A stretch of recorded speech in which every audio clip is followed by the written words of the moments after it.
Yo, so in this video, I'm going to show you guys how to get the Zapatron in Fortnite Creative. It's not the exact same version that's in OG Fortnite, but it's pretty close. And I'm also going to show you guys how to put it in a vending machine. So let's just get straight into it. Alright, so the first thing you want to do is come over to Sketchfab. I'll link it in the description.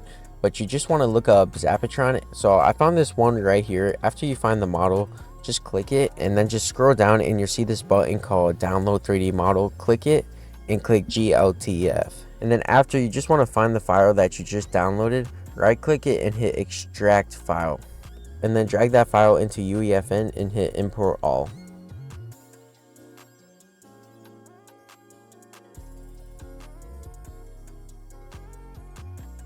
And then once you import it, you can drag out the skeleton mesh and see what it looks like, but we need it to be a static mesh, not a skeleton mesh. So what we need to do is open up Blender, and once you do that, you could delete everything in the scene, and then just click File, Import, GLTF, because that's the file we downloaded from Sketchfab, and then just click Downloads and look up Zapatron, and then hit Import GLTF, and then just click the scene. And then once you import it, you could delete this right here, and then after that, just click File, Export FBX, go to Downloads, and then just name it whatever. I'm gonna just name it Zapatron Static Mesh, and then just click Export FBX. And then once you export it, just go back to UEFN and drag the Blender file that we just exported into UEFN. And then once you import it, you can drag out the static mesh, and you can also delete this right here. Alright, so now what we need to do is create a Niagara system so that the Zapatron attaches to the player. So just right click and click on Niagara system. Alright, and then once it opens up, you want to look up directional burst, click it and hit create, and then just name it Zapatron and then open it up. And then after you open it up, you can delete everything in render, and you can also delete everything in particle update and in particle spawn.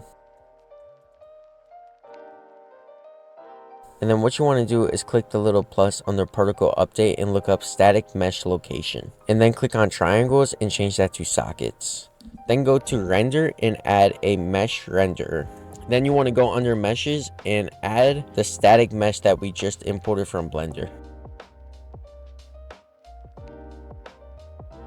And then after that, you'll see the Zapatron, but there's no textures on the Zapatron. So what we need to do is go back to the content browser and click on the material. And then once it opens up, scroll all the way down and click on use with Niagara mesh particles and click apply and save. And then you can close out of this. And then if we go back to the Niagara system, we'll see the textures on the Zapatron. Alright, and then you want to go back to all and look up VFX power up and drag it into the map. And then once you drag it in, you just want to change infinite effect duration, turn that on, and then time to respawn to 0 seconds, ambient audio off, and then visual effect to custom effect, and then change the custom effect to the Niagara system that we just made. And then just for custom effect socket, change that to your right hand, and then if you wanted to persist on elimination, just click that. And then just go back to all and look up railgun and add that into the map.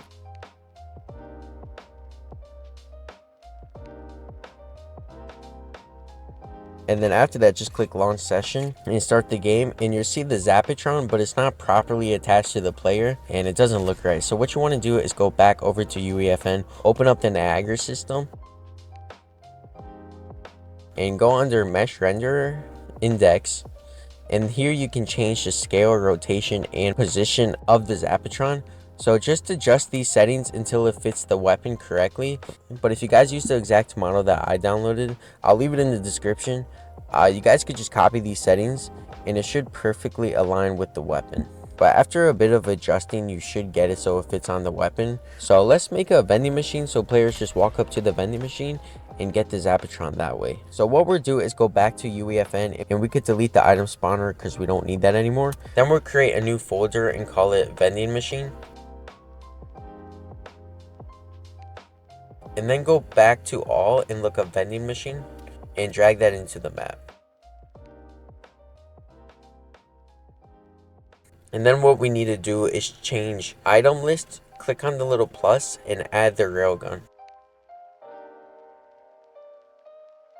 Alright, so now what we need to do is change the display. So instead of it being the railgun, what we need it to be is the Zapatron. So what you want to do is go over to the static mesh component and scroll down to the element 1, double click it, right click on parent and hit copy. And then you can close out of this and you want to go back to the content browser, open up the vending machine folder that we made, right click and click material and click on material instance.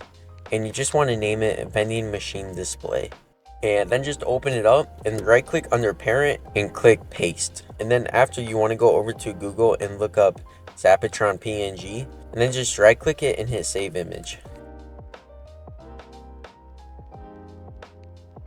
And just go back over to UEFN, then just drag the image under the vending machine folder that we made and you'll see the texture, and then just go back to the material that we just made and click on weapon icon and then just open up the content browser and drag the image that we just downloaded into the heart. And then just close out of this and then just click on this little cube, hit shapes and add a plane. And then once you add the plane, all you want to do is go back to the content browser and drag the material that we made onto the plane. And then just align it so it perfectly fits over the vending machine. And then to change the color from blue to legendary, just click on the material again and go over to screen color and then just change the color to a gold color and click save and close out of this and you'll see the vending machine is now gold. And it looks very clickbaity, but you do kind of get the Zapatron. It's not the exact same thing, but it's the closest version in creative mode, so it's not really clickbait. But then after, you just want to go over to the VFX power up and then just click pickup and add the vending machine and then click on item spawned. And then just put this under the map so no one sees it. And yeah, that's pretty much it. That's how you get the Zapatron in Fortnite Creative. So yeah, thank you all for watching. I'll see you all in the next one. Peace.